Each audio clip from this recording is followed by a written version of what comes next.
आप जानना चाहते हैं अजगों का खंडन किसके द्वारा किया गया है? हे देवता, इस अजगों का खंडन जिसके भी द्वारा किया गया है वो कोई और नहीं, आपका दास ही है। हे मेरे महाप्रभु, शिव धनुष तोड़ने वाला तो कोई शिव प्यारा ही होगा, जिसने ऐसा यह कार्य किया वह दास आपका ही होगा। जो कृपा पात्र है ऋषियों का, वह कब किस से डर सकता है। जिस पर है कृपा, जिस पर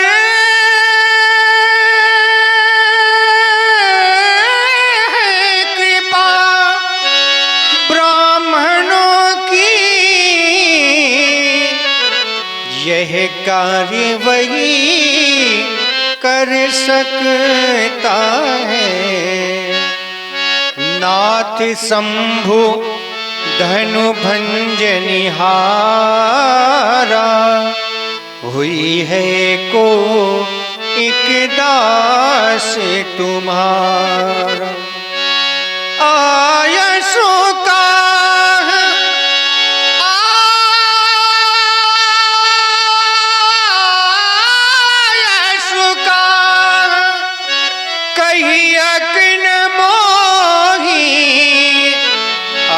सुका है कहीं की नमो। कहीं कहीं भगवान मेरे लिए क्या आज्ञा है? सभी लोग भयभीत हो गए। समान देश में साहस नहीं रहा कि कोई हमारे समीप आ जाए। जान जान के भीड़ सभी लोग भयभीत हो गए। जब कोई नहीं आया तो तुम स्वयं आए। बोले श्री रघुवीर, सूरवंश में बड़े बड़े प्रतापशाली वैभवशाली महिपाल हुए, लेकिन रघु के पश्चात किसी को रघुवीर की उपाधि नहीं प्राप्त हुई। भानुवंश भय भूप घनेरे, अधिक एक से एक बड़ेरे। तुम्हारे वचनों पर मैं चिंतन करता हूं तो तुम्हारे वचन रचना से युक्त है। नाथ शंभु धनु भंजनिहारा, हो ही क्यों होगा कोई। यहां पर निश्चय सर्वनाम का प्रयोग कर दिया।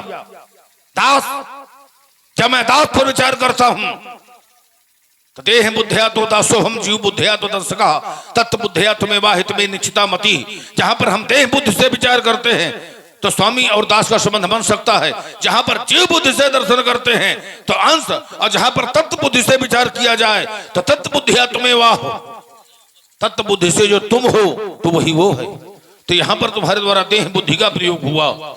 लेकिन जब मैं और अधिक मीमांसा करता हूं दास की, तो मोरे पौढ़ तनय समख्यानी, बालक सुत सम दास अमानी। वो तो अमानी ही कोर्ट में लिया गया है और उसके द्वारा ऐसा अपराध कभी नहीं हो सकता। तो दास तो बहुत दूर रहा, वो हमारी दृष्टि में सेवक की भी श्रेणी में नहीं है। क्यों कि सेवक का कर्तव्य निश्चित किया गया है। ब्याची सेवक सो, सेवक सो जो करे शिव का ही, और करनी कर करे नारायण। सेवक का काम है अगर करे सेवकाई, और शत्रुता का काम करके फिर हमसे करे लड़ाई। सेवक स्वाम स्वभाव सुहावन, नेम प्रेम मत पावन पावन। सिर भर जाऊं चित मोरा, सब पे सेवा धर्म कठोरा। इसलिए जिसने ऐसा अपराध किया है वो हमारी दृष्टि में कैसा है? सुनहु राम, सुनहु राम यही शिव धनु तोरा, साहस बाहु समसोरी पुमोरा। इसे सुन लो कान खोल करके। राम जी से भगवान शिव के आयु का तो खंडों में विभाजन किया है। वो महिष्मती नरेश कार्तवीर सहस्रा पाप के संकोट का हमारा शत्रु है, और उसके लिए केवल एक ही आदेश है, सो बिलगाओ। सो बिलगाऊ बिहाई समाजा, न तुम्हारे जय हैं सब राजा। सौ बिलगाओ वो सबसे अलग होकर हमारे पास आ जाए, समाज को छोड़ दे या समाज अलग हो जाए। अगर इन बिंदुओं पर चिंतन नहीं हुआ तो आज जहां जितने भी महिपाल उपस्थित हैं हमारे द्वारा दंडित किए जाएंगे। एक दोषी के कारण आज हमें इन अनेक निर्दोषों को हमें दंडित करना पड़ेगा, लेकिन एक दोषी आवाज बचने वाला नहीं है राम, ये हमारी घोषणा है। सुनि मुनि बचन लखन मुस्काने, बोली परसो धरही अपमाने।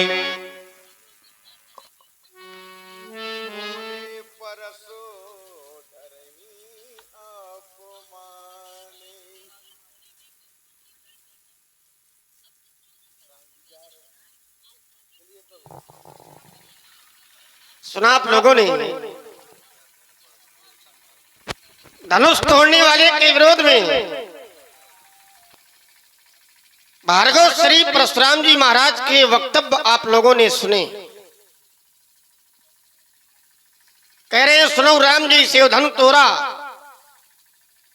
सहस बाहु समसोरी मोरा, सो बिलगाऊ बिहाई समाजा, अरुनत मारे जिन्हें शव राजा। धनुष तोड़ने वाला सो बिलगाऊ बिलग हो जाए, बिहाई माने छोड़कर, समाजा माने समाज को, वो धनुष तोड़ने वाला समाज छोड़ करके अलग हो जाए। और अगर ऐसा न किया गया तो फिर महात्मा जी के द्वारा व्यवहार क्या किया जाएगा? तो कह रहे हैं कि एक दो राजा न मारे जाएंगे, क्योंकि एक दो राजाओं को मारने से महात्मा जी का काम बनने वाला नहीं है। क्या किया जाएगा? तो कह रहे हैं कि न तुम्हारे जिन्हें सब राजा, सभी राजा मारे जाएंगे। और कह रहे हैं अगर धनुष तोड़ने वाला न मिला तो एक दोषी के कारण अनेक निर्दोष मारे जाएंगे। ये बात हमें अच्छी नहीं लगी। एक दोषी के कारण अनेक निर्दोष मारे जाएं, ये तो न्याय नहीं है, ये तो नीति नहीं है, ये तो धर्म नहीं है। अरे भाई, अपराधी जो है अपराधी को दंड दिया जाए, यही न्याय दंड संहिता का आधार है। और निर्दोष मारे जाएंगे अगर दोषी न मिला तो। और अगर निर्दोष मारे जाएंगे तो क्या परशुराम जी महाराज अपने जीवन के साथ में न्याय कर पाएंगे? क्योंकि ऐसे मुनि महात्मा जब धराधाम में आते हैं तो दोषियों को दंडित करने के लिए और निर्दोष की रक्षा करने के लिए, यही इनका आने का हेतु है। परित्राणाय साधूनाम विनाशाय च दुष्टाम। क्या करते हैं? तो साधुओं की रक्षा, क्योंकि साधु निर्दोष है, और दोषियों का वध, दुष्टों का वध आने का हेतु भी यही है। और कह रहे हैं कि एक दोषी के कारण अनेक निर्दोष मारे जाएंगे, तो ये नीति नहीं कहती है, ये धर्म नहीं कहता, ये अन्याय है, अनीति है, अधर्म है। दूसरी बात, यहां पर अनेक साधु राजा हैं। राजा दो प्रकार के हैं, एक तो साधु है, दूसरे असाधु। और सभी लोग धनुष तोड़ने के लिए नहीं गए। कुछ राजा ऐसे हैं जो धनुष तोड़ने के लिए गए, उनके जो कर्म है वो असाधु वाले हैं, दुष्ट वाले हैं, तो दुष्टों को दंड दिया जाए, ये तो नीति कहती है। पर जो साधु राजा है, जिनके लिए कहा गया बोले साधु भूप सन्मानी, राज समाज लाज लजानी, तो वो साधु राजा हैं। और अगर इनके द्वारा साधुओं का भी वध किया जाएगा तो फिर धर्म का क्या होगा? परमात्मा जी के जीवन का जो उद्देश्य है वो भंग हो जाएगा। इसलिए निर्दोष न मारे जाएं, दोषियों को दंड दिया जाए, बस यही आधार बना करके चलते हैं महात्मा जी से दो दो बातें हो जाए। स्वामी जी प्रणाम। प्रसन्न हो बेटा, पानी ग्रहण संस्कार तुम्हारा भी हो जाए।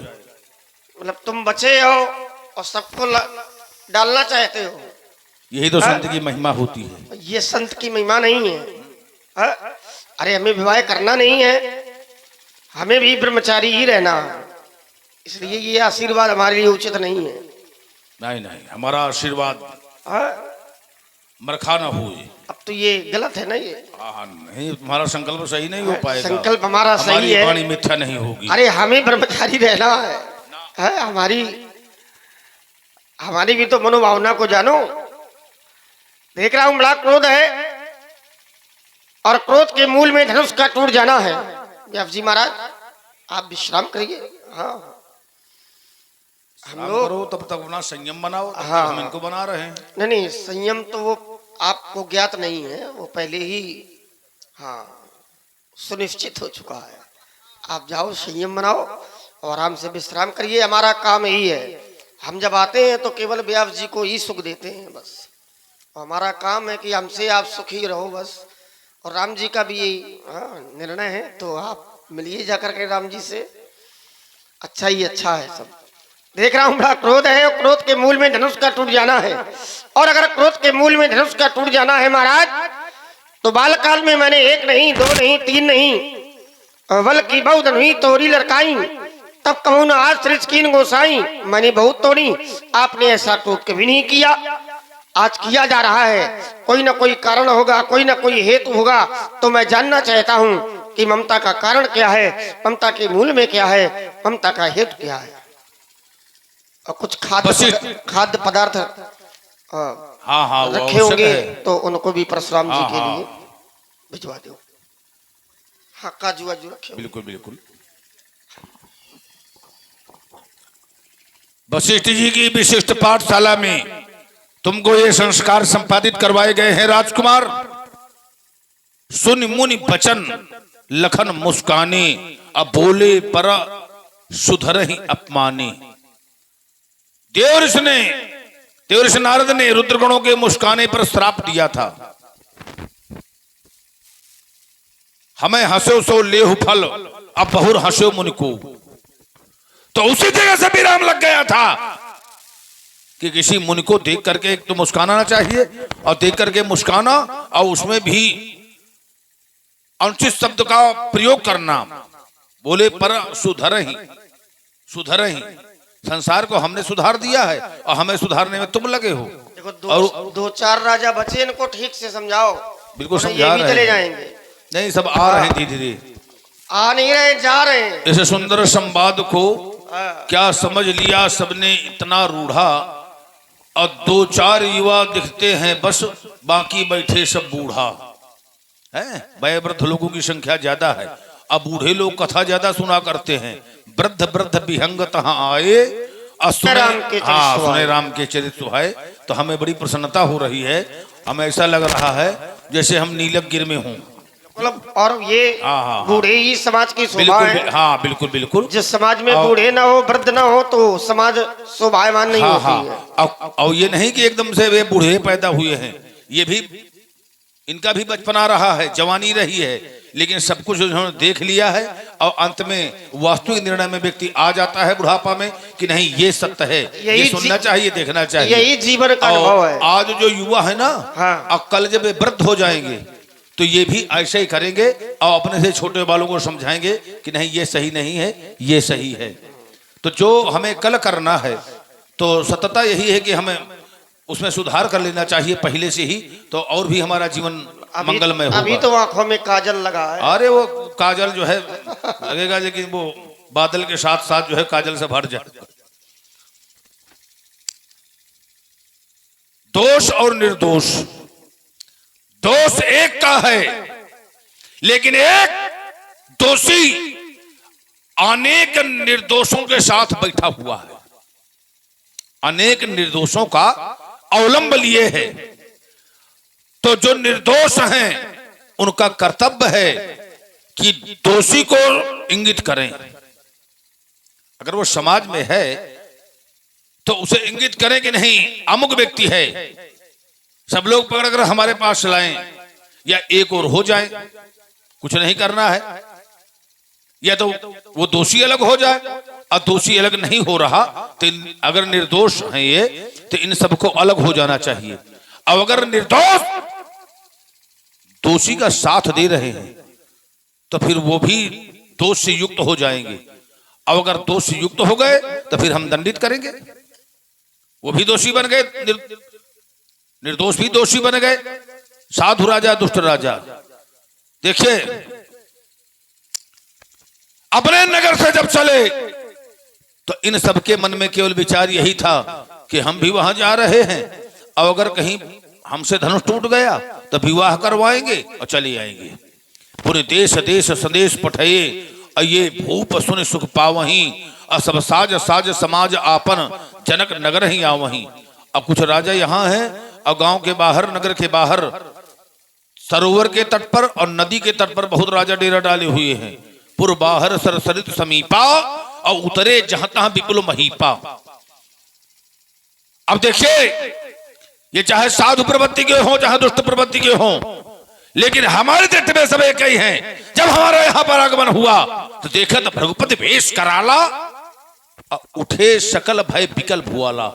ये सब राजा भय से व्याकुल हो गए, फिर समेत कही गई निज नामा, लगे करन सब दंड प्रणामा। तो हमें जो लक्षण दिखाई पड़े हैं इन सब में तो एक ही प्रकार के दिखाई पड़े हैं, तो हमारे दृष्टि में एक ही है,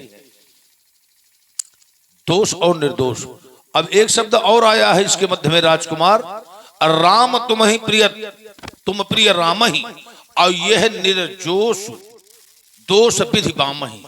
निर्जोष, तो जो यहां निर्जोष का अर्थ लिया गया है तो जानते हो कहे से, बिल्कुल बहुत धनु ही तोड़ी लड़काई, बचपन में बहुत सी धनु यहां तुम्हारे द्वारा तोड़ दी गई हैं। तब बचपन का अपराध होता है क्षम। क्यों कि लड़काई अवस्था 5 वर्ष तक मानी जाती है, बरस 5 तक राहुल भाई। सबसे पहला संस्कार होता है गर्भाधान संस्कार, अला वो संस्कार है उसको जो है किसी प्रकार से अपने दूसरे रूप में स्वीकार न करना चाहिए व्यक्ति को, है समझ काम सुख सोच ही भोगी, वहां से न लेना चाहिए सुख से, वो संस्कार है गर्भाधान संस्कार। इसके पश्चात होता है जन्म, जन्म के पश्चात 5 वर्ष तक बाल्यावस्था, फिर किशोरावस्था, फिर युवावस्था, फिर वृद्धावस्था और फिर मृत्यु। ये शरीर की 7 अवस्थाएं होती हैं। कितनी होती हैं? 7। तो बाल अपराध क्षम होता है, बाल दोष गुण गण ही न साधु। बालक की दोष की बात हटाओ, गुणों पर भी साधु लोग संज्ञान नहीं लेते हैं। इसलिए हमने वहां ऐसा क्रोध नहीं किया। ममता, यहां ममता नहीं है। क्यों नहीं है? कि ममता वहां होती है जहां स्वार्थ होता है। जहिते कछपुर स्वार्थ होई और तही पर ममता कर सब कोई। तो हमारा स्वार्थ नहीं है, परमार्थ है। अब परमार्थ को स्वार्थ से जोड़ रहे हो, इसलिए रे बालक काल बस धनु ही सम, ये त्रिपुरार धनु, ये विदित सकल संसार। महात्मा परशुराम जी करे, रे राजा की लड़की तू संभाल कर नहीं बोल रहा, रे न बालक काल बस, काल बस, तू काल के वशीभूत है। तो एक बात आपको बता दूं, मैं काल के वशीभूत नहीं हो सकता। मैं ही नहीं, संसार का कोई भी व्यक्ति काल के वशीभूत नहीं हो सकता है। लेकिन कब तक? जब तक व्यक्ति के द्वारा भगवान के नाम का गुणगान किया जा रहा है, जब तक भगवान की भक्ति की जा रही है, जब तक भगवान का भजन किया जा रहा है। भगवान कहते हैं कबहू काल न व्यापे तो ही और सुमरेव भजेव निरंतर मोही। अगर मेरा ध्यान, मेरा गुणगान, मेरी भक्ति तुम निरंतर करोगे तो फिर काल तुम्हारा बाल बांका नहीं कर सकता।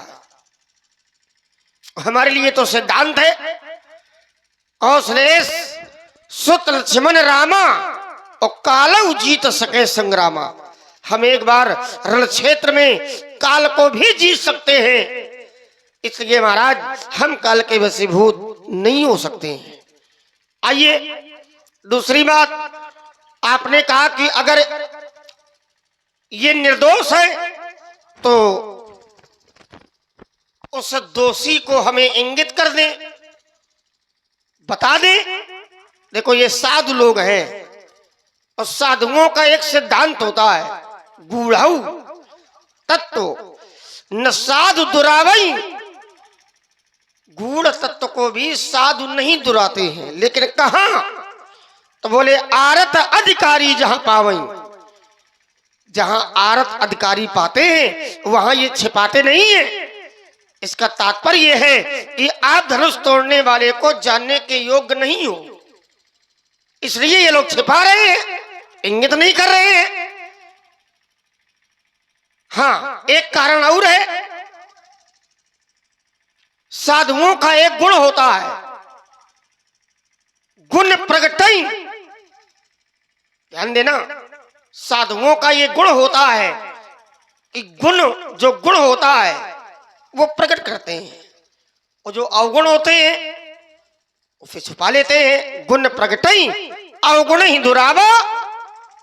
और धनुष तोड़ने वाला आपकी दृष्टि में गुण है कि अवगुण है? इनकी दृष्टि में धनुष तोड़ने वाला गुणी नहीं है, अवगुणी है। तभी तो ये शत्रु मान रहे हैं, और अगर गुणी होता तो शत्रु थोड़ी मानते। तो आपकी दृष्टि में धनुष तोड़ने वाला है अवगुण, और जब धनुष तोड़ने वाला अवगुण है तो फिर ये लोग अवगुण को छिपा लेते हैं, इसलिए धनुष तोड़ने वाले को छिपा रहे हैं। और अगर छिपा रहे हैं तो महाराज ये तो अपने गुण का ही पालन कर रहे हैं, यही इनका लक्षण है। तो फिर ये मारे क्यों जाएंगे? ये तो अपने सिद्धांत में चल रहे हैं, अपने नियम में चल रहे हैं। और जो व्यक्ति नियमावली से कार्य करता है महाराज, वो मारने के योग्य नहीं होता है। और ये लोग अपने अपने नियम में है, आप नियम में नहीं हो, क्योंकि आपका कार्य साधुओं का वध करना नहीं है, बल्कि साधुओं की रक्षा करना है, दुष्टों का वध करना है। विप्रधेनु सुरसंत हित, आप इनका हित करने के लिए आए हो, अहित करने नहीं आए हो, और आप मारने में घूम रहे हो। तो महाराज आप नियम में नहीं हो, आप अपने चरित्र में नहीं हो। ये लोग नियम में हैं, ये लोग अपने चरित्र का पालन कर रहे हैं, और यही साधुओं का लक्षण है। इसलिए धनुष तोड़ने वाले की जानकारी आपको नहीं मिल पा रही है। आइए, एक बिंदु आपने और दिया है, उस पर भी विचार करते हैं। देखिए महाराज, अगर आपने विचार किया होता, अगर आपने विचार किया होता तो मेरा विश्वास कहता है कि आपको धनुष तोड़ने वाले की प्राप्ति हो जाती, धनुष तोड़ने वाले की जानकारी आपको प्राप्त हो जाती। जैसी समस्या में अभी आप ग्रसित हो, जो समस्या अभी आपके सामने खड़ी है, कुछ समय पहले वही समस्या इन लोगों पर भी थी। इनको भी पता नहीं था कि धनुष तोड़ने वाला कौन है, धनुष का खंडन किसने किया। तो इन लोगों ने क्या किया? इन लोगों ने विचार किया, आपने विचार नहीं किया। और महाराज कोई भी कार्य करने के पहले व्यक्ति को विचार करना चाहिए, और अगर आपने विचार किया होता तो आपको भी जानकारी हो जाती। देखो इन लोगों ने विचार किया तो धनुष तोड़ने वाले को जान लिया।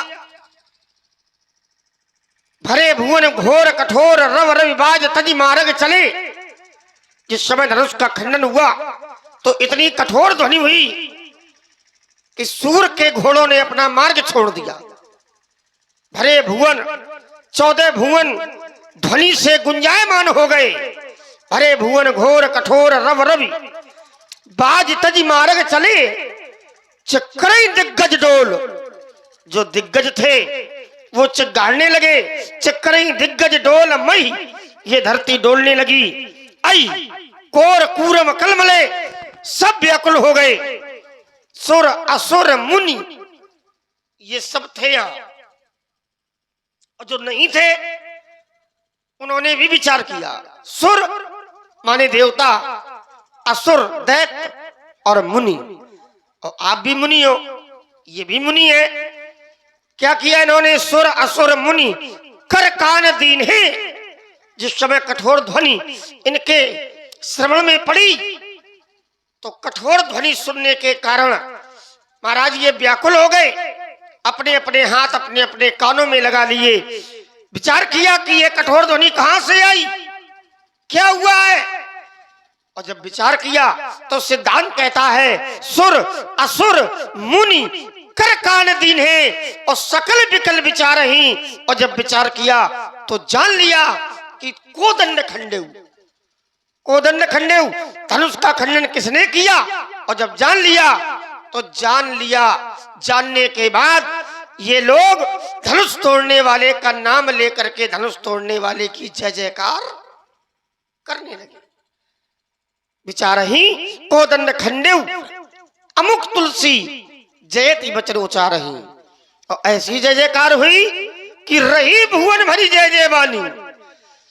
महाराज 14 भुवनों में जय जयकार की ध्वनि गुंजायमान हो गई।